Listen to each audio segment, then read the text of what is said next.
Lembrando que a história da criação humana é a história da quebra de regras, vou falar agora sobre 11 regras da escritura do roteiro. A primeira regra, e a mais importante, que eu já falei um pouco sobre ela, é: tudo que está escrito no roteiro deve ser visível ou audível. Não há exceção a essa regra. Eu cheguei a pensar uma época que havia uma exceção à regra, que era o número da cena, cena 8. O número 8 não é visível no filme, certo? Mas é a 8ª cena, e quem quiser ver o filme e contar quantas cenas tem, vai descobrir que aquela é a 8ª cena. Então até isso é visível no roteiro. Tudo, não há exceção. Todas as palavras que tu escreve no roteiro, elas têm que ser visíveis ou audíveis. O Jean-Claude Carrier diz o seguinte: a gente é sempre tentado a pôr no papel que reina na sala uma atmosfera amorosa, que os personagens parecem estar à vontade. O que isso quer dizer? É necessário que o roteirista seja extremamente honesto com o filme que vai nascer de suas palavras. Não pode escrever uma coisa que não vai acontecer, que será diferente do que verá o espectador. Eu já trabalhei com alguns diretores que gostam de escrever coisas poéticas no roteiro.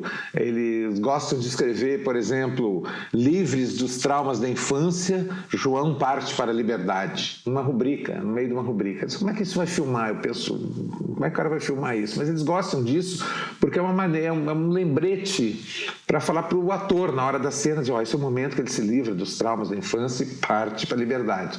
Eu não gosto disso, mas alguns diretores fazem isso, e se ele está escrevendo o roteiro para ele mesmo dirigir, isso não é exatamente um problema. Se tu escreve isso para outro diretor dirigir, ele vai pegar e dizer: como é que eu filmo isso aqui? Então, eu prefiro não escrever isso. Eu fiz uma relação de palavras que são perigosas nas rubricas dos roteiros. Quando tu termina o roteiro, tu pode pegar ou dar um Ctrl F lá e procurar se essas palavras estão em algumas das tuas rubricas. Claro que eu estou me referindo às rubricas, a parte do roteiro que define as ações do filme. Nos diálogos tu pode escrever o que tu quiser, né? Então, que palavras são essas? Palavras que exprimem não existência. Sem, não há, não tem, ninguém está. Por exemplo, Gertrudes dá uma olhada ao redor da sala, mas ninguém está prestando atenção nela. Ninguém está prestando atenção nela não é uma coisa filmável. Alguém está fazendo tricô, alguém está jogando bolinha de gude, alguém está comendo bolo? Não, então ninguém está comendo bolo, ninguém está fazendo tricô, ninguém está jogando bolinha de gude. Não é filmável isso. Se o roteirista escreve ninguém está prestando atenção nela, ele transfere para o diretor e para os atores na hora de filmar assim: o que vocês estão fazendo? O ator, o que eu estou fazendo? Bom, você está fazendo tricô, você está comendo bolo. Ao fazer isso, ao escrever ninguém está fazendo alguma coisa, ninguém está prestando atenção, o roteirista perde a chance de usar a ação dos figurantes, das outras pessoas da cena, de alguma maneira expressiva. Tu pode ter alguma boa ideia para fazer uma coisa que está acontecendo lá no fundo. O cara entra, senta, eles estão jogando gamão. João está jogando gamão com Dona Maria.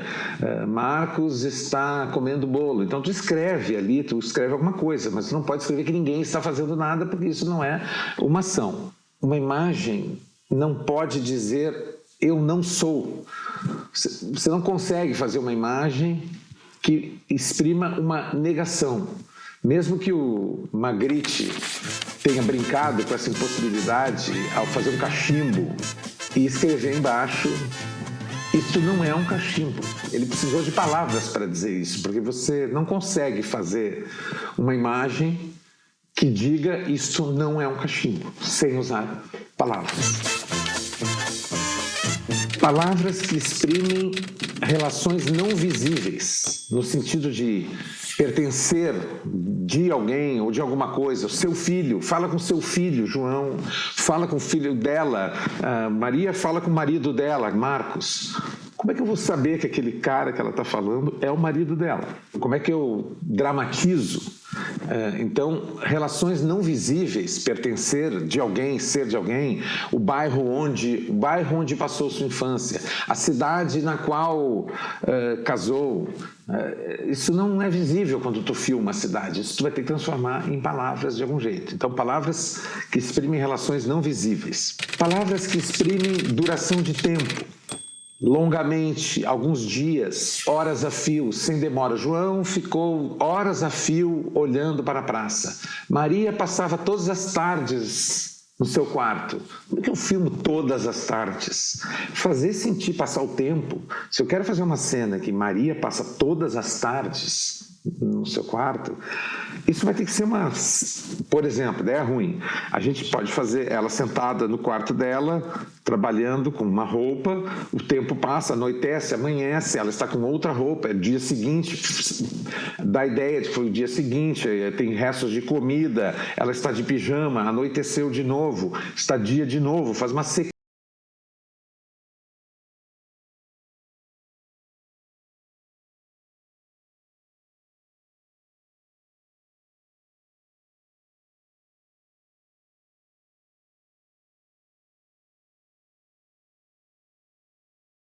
Caminha por uma rua e se passa um ano.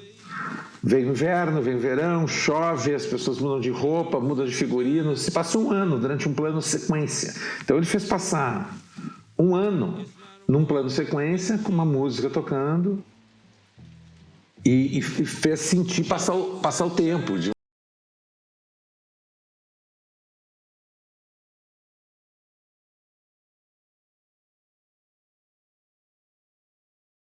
Amarcord, ele faz passar um ano, o filme é dividido em 4 estações, e ele fala disso, a chegada do inverno, a chegada da primavera, o verão. Então isso é claramente expresso no filme, está no roteiro, obviamente, e marca a passagem de um ano. O filme tem exatamente um ano de passagem. Então, fazer o ator envelhecer, existem milhares de truques possíveis, ideias boas, ou enfim, algumas ruins, de fazer passar o tempo. A vela que diminui, a comida que estava na mesa e agora está no fim, o começo do jantar já estão no cafezinho, então passou o tempo, a noite virou dia, o dia virou noite, uma planta que cresce, tem 1000 maneiras de fazer sentir passar o tempo, mas tu não pode simplesmente escrever na rubrica um ano depois, isso não vale, tu tem que transformar isso em ação, tem que dramatizar, certo? E fazer sentir passar o tempo no roteiro é uma das ciências, é bem complexo. Aliás, tem uma curiosidade, se tu faz 2 cenas dia, seguidas uma da outra, elas não necessariamente são o mesmo dia no filme. Tu vê uma cena que é dia, aí tu vê outra cena que é dia, não necessariamente é o mesmo dia. Pode ser um dia seguinte ou alguns dias depois. Mas se tu faz 2 cenas seguidas noite, a sensação que se tem é que é a mesma noite. Não sei exatamente porquê, eu acho que ninguém nunca soube explicar muito bem porquê, mas é a sensação que a gente tem. 2 noites seguidas são a mesma noite. Enfim, se você quiser dar a ideia de que são 2 noites diferentes, você tem que deixar isso muito claro. Palavras que exprimem ordem não visível. Depois, de repente, então, antes de. Essas palavras são inúteis, na verdade, numa rubrica, porque num filme tudo acontece então, tudo acontece de repente, tudo acontece antes de algo e depois de algo. Então, teoricamente, você poderia escrever em todas as cenas. Então, ele entrou em casa, de repente, ela entrou na cozinha, depois de tomar banho, ela foi para a sala, antes de sair de casa, ela escovou os dentes. Essas palavras são totalmente inúteis. Tu tem que escrever no tempo presente aquilo que é visível. Uma coisa vem antes de... Então, eu vejo muito roteiros cheios de então. Então ela levantou e disse... No Grande Sertão Veredas tem uma fala espetacular, mas é literatura, claro, não é roteiro, onde o Guimarães diz o seguinte: depois de não fazer nada... Joca Ramiro deu ordem de seguir. Depois de não fazer nada, não quer dizer absolutamente nada, é só um tempo que pode ser usado em qualquer momento. Depois de não fazer nada, ele levantou e saiu de casa. Mas num roteiro, essas palavras são totalmente inúteis. Então, casse todos os então, os antes de, os de repente alguém bateu na porta. É simplesmente alguém bateu na porta, ponto. Palavras que exprimem mudança não visível. no lugar de, ao invés de, ao contrário, diferente. Abriu a porta e, ao invés de sua namorada, entrou a mãe dele.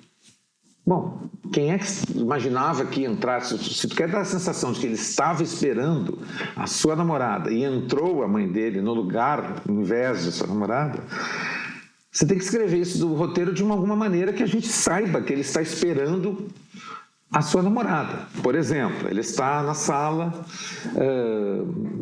vestido, arrumado, se penteando, vendo se as unhas estão sujas, olha pela janela e vê a sua namorada descendo do táxi. Ela está pagando o táxi. Aí ele dá a última ajeitada na sala, senta no sofá, fica pronto, parado, esperando, a porta abre, é a mãe dele, de robe de chambre e rolos no cabelo.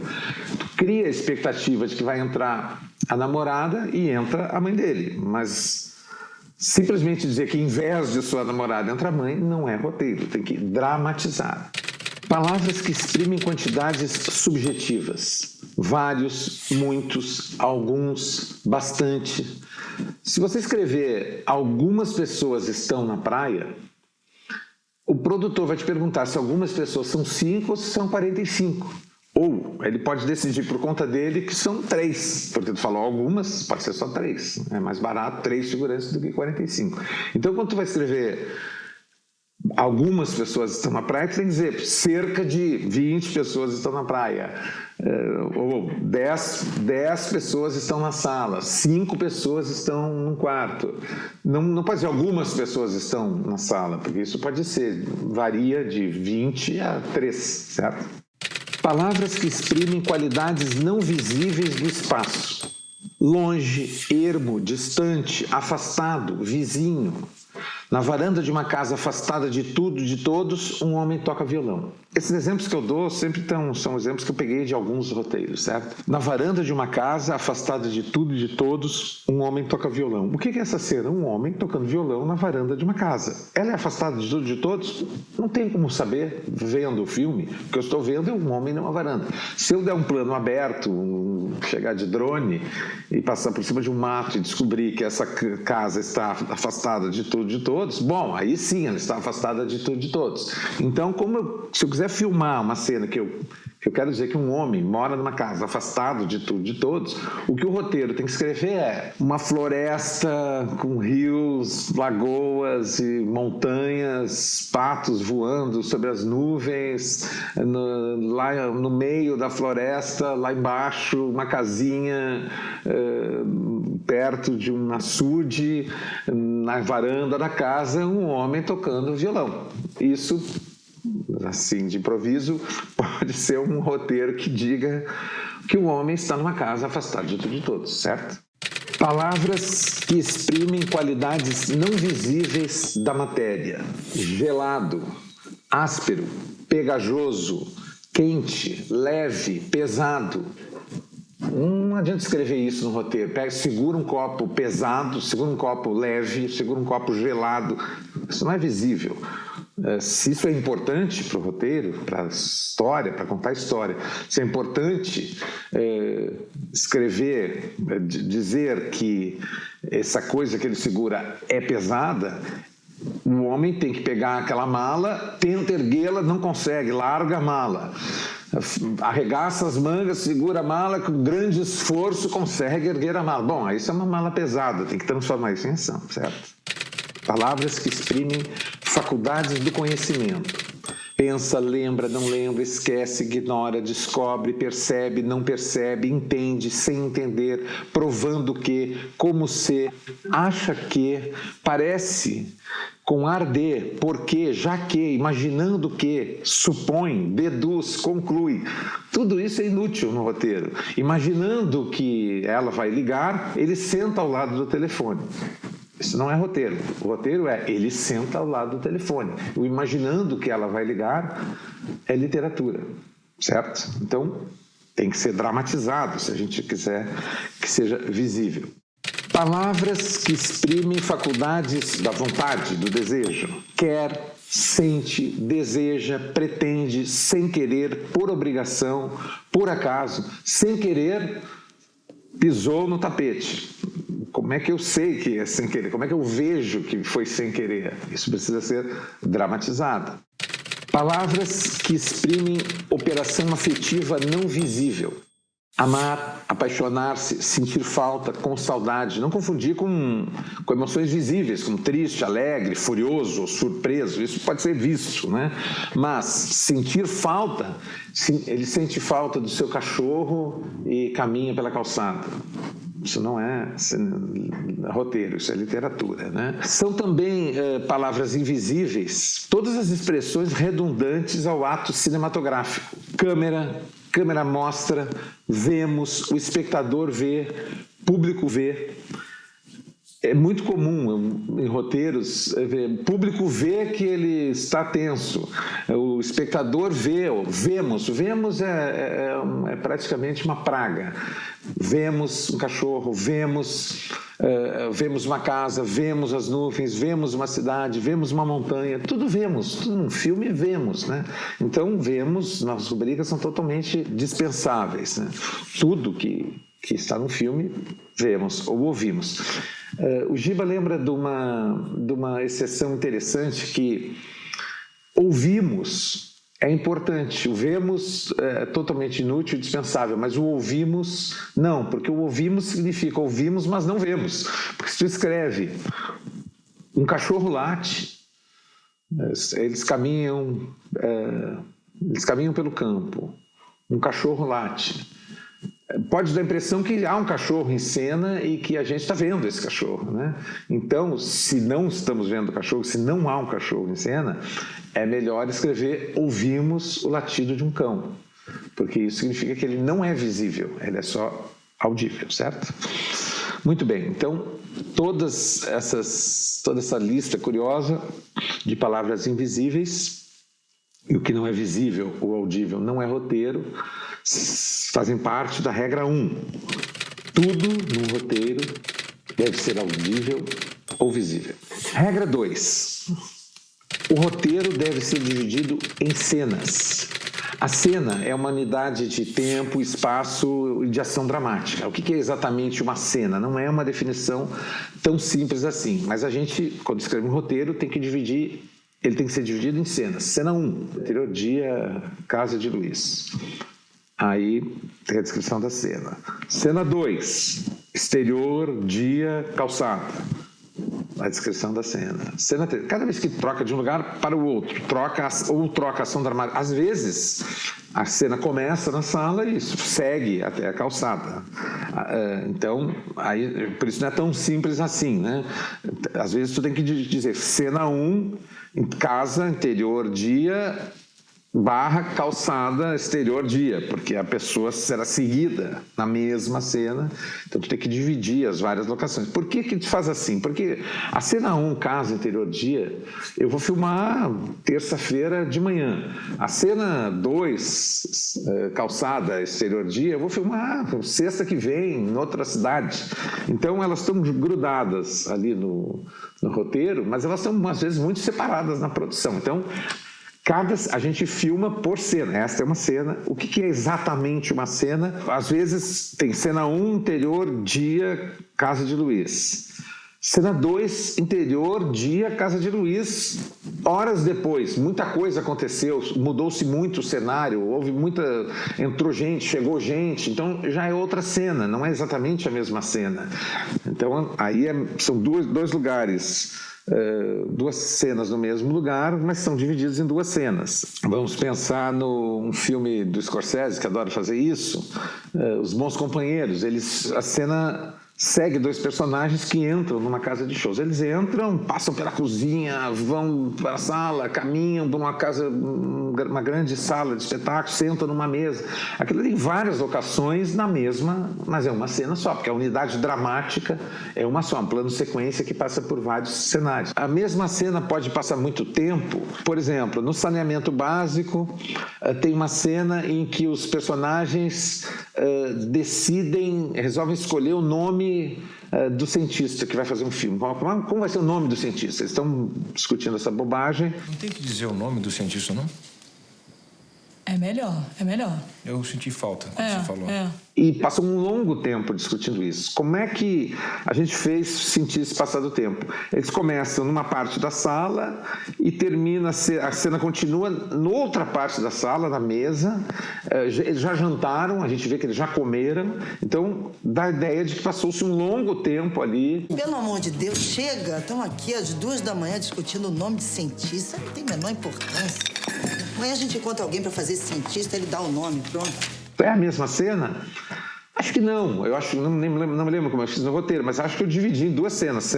A cena X no sofá, no começo, e a cena seguinte, X+1, na parte da sala onde era o jantar, da ideia de que passou um longo tempo.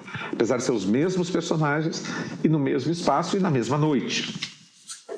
Isso é uma questão de praticidade. Por que eu chamar de cena 8, cena 9 ou uma única cena?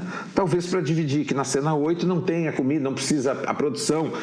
Talvez prefira dividir em 2 cenas, porque na cena 2 tem que ter a pizza, o resto de pizza sobre a mesa, o resto de comida sobre a mesa, o cabelo já desgrenhado, já estão com cara de sono, a maquiagem mudou, várias coisas, passou-se um tempo, então talvez seja melhor dividir em 2 cenas, né? Quando a gente começa a escrever um roteiro, eu não numero as cenas. Só quando o roteiro está praticamente pronto, ou tem pelo menos um primeiro tratamento, e vai ser dividido com outras pessoas vão ter que ler, aí eu numero a cena.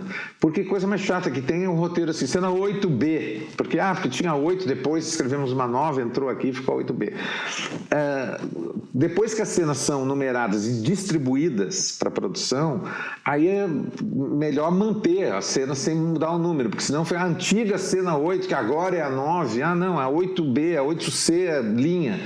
Então, é melhor só quando o roteiro está pronto, aí se renumera todas as cenas e aí se distribui. E no momento que se distribuiu para todo mundo, aí é melhor não mudar muito mais os números das cenas e acrescentar, se tem uma cena nova, cena 8B, cena 8C, porque senão alguém vai chegar com a porcelana do elefante para a cena 8 e não é para a cena 8, é para a cena 8B. Pode dar vários problemas de produção. Nessa cena, há uma história contada. Uma moça revelando uma foto. Nessa foto, há um crime e quem está entrando no laboratório é exatamente o criminoso. Então, isso é uma capa de um Pulp Fiction que conta uma história. Nessa outra, que é um desenho do Greg Hildebrand, chamado Aviso de Tempestade, há uma mulher numa cama. Ela segura uma carta que tem um beijo e uma arma na mão. A história por trás da imagem é alguém que descobriu um amante do marido ou do namorado, enfim. Esta foto terrível de Elliot Erwitt mostra o apartheid americano nos anos 50. Um bebedouro para brancos e um bebedouro para os negros. Há uma história inteira por trás de uma única imagem. Ou como diz o Haroldo de Campos, há miluma histórias na mínima unha de história. Eu falei até agora só da regra 1, tudo no roteiro deve ser visível ou audível, e da regra 2, o roteiro deve ser dividido em cenas. São 11 regras, vamos dar uma paradinha.